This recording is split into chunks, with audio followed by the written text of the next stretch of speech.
That takes us to the middleweight title fight headliner as we have Khamzat Chimaev coming in at -600. He takes on former champion Sean Strickland, who comes in at +425.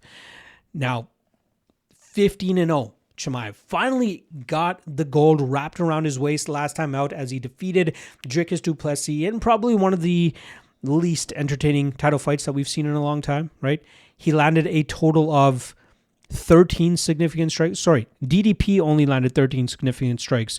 Chimaev landed 37 significant strikes, but he controlled 21 and a half minutes of those 25 minutes. This is also an interesting stat. They do not, or at least the UFC statisticians, do not take ground and pound shots into consideration as significant strikes. So in total, Khamzat Chimaev actually landed 529 strikes, all of those pretty much being ground and pound strikes. But he didn't really seem to have this intent on actually going out there to finish. He didn't seem like he wanted to give an opening for du Plessis to create a scramble to get back to his fate. We know how athletic and explosive du Plessis can be, and Chimaev just stuck to him like glue, landed those pitter-patter shots when he could, and he allowed Chimaev to just grind that fight out pretty easily. I will say, after Chimaev's run in 2020, where he came in and just being the I'm going to kill everybody kind of guy, I feel like he's kind of under-delivered on that. And a large part of it has to do with his inactivity. And I think a lot of that could obviously be pointed to when he got COVID. And apparently he has long COVID where it's really impacted his lungs. Apparently he retired for a little bit and then was talked back into it by the Chechenian dictator to be like, hey, you are too good to hang this up. You can go out there and even half-ass this and still become a champion. And he's done so, right?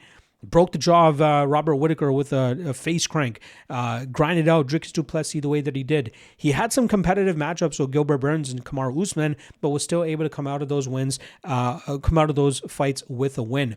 We know what he's all about, right? Grappling, takedowns, top control, threaten with submissions when the opportunity are there.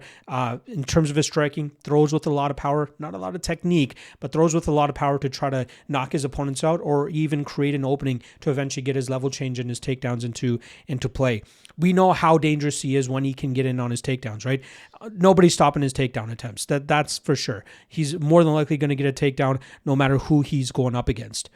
Now this weekend, he's going up against Sean Strickland, who has pulled off multiple upsets that has really surprised a lot of people, right? From walking down and just dominating Israel Adesanya to win the middleweight title the first time. He's had the first loss that he had to Dricus du Plessis was a very competitive fight that arguably he probably won. Then he goes out there and 50-45s Paulo Costa pretty easily.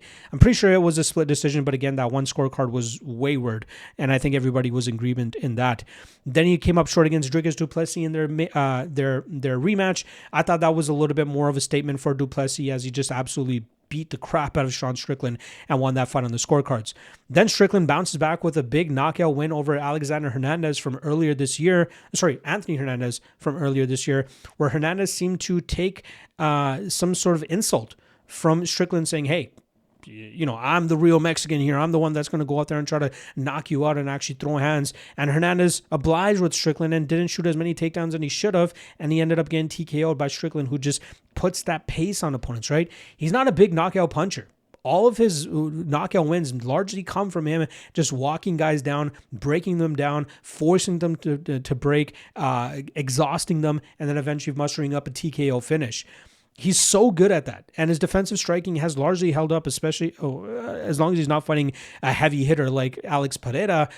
He rolls with shots well. He just keeps that forward pace. He fights the same way that he does in minute 1 to minute 25, keeps the jab in his opponent's face, comes through with the 2 whenever he gets the opportunity. Again, rolls with big shots very well. His defensive grappling has largely held up in a lot of his fights. It was the DDP fight. DDP landed 6 takedowns on 11 attempts in their first fight, but only managed to accrue 2 minutes of control time because Strickland constantly worked right back to his feet. In the second fight, DDP went 1 of 2 on takedowns, but I think the lack of takedowns that night was because he was having so much success against Strickland in the striking realm.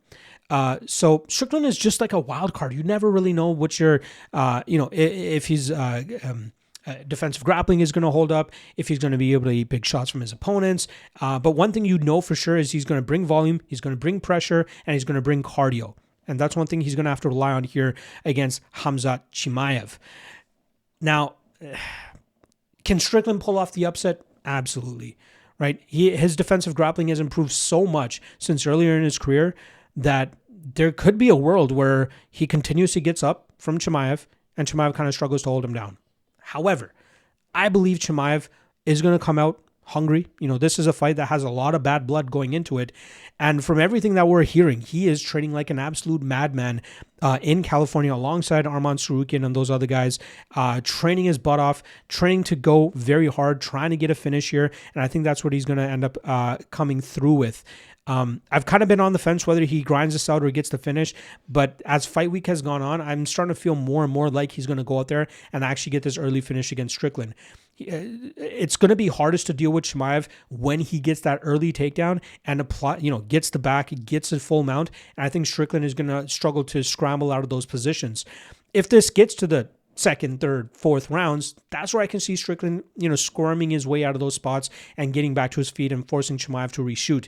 But I think Chimaev is going to come out strong. I think he's going to come out fast. And I think he's going to be looking to get Strickland out of there, similar to what he did against Kevin Holland, to Robert Whittaker. He wants to get them out of there quickly. And I think he's going to be looking to make a statement here, especially after that dud of a fight that he had against Dricus du Plessis. So I'm going to go Chimaev. Now, my best bets article earlier this week, actually, I put Chimaev by decision. I put it at a 3 out of 10 confidence. I think I'm going to switch that to Chimaev round 1, round 2. And I think he comes through with the submission here. I think he dominates Strickland, forces Strickland to tap, and we get Chimaev by submission and still middleweight champion.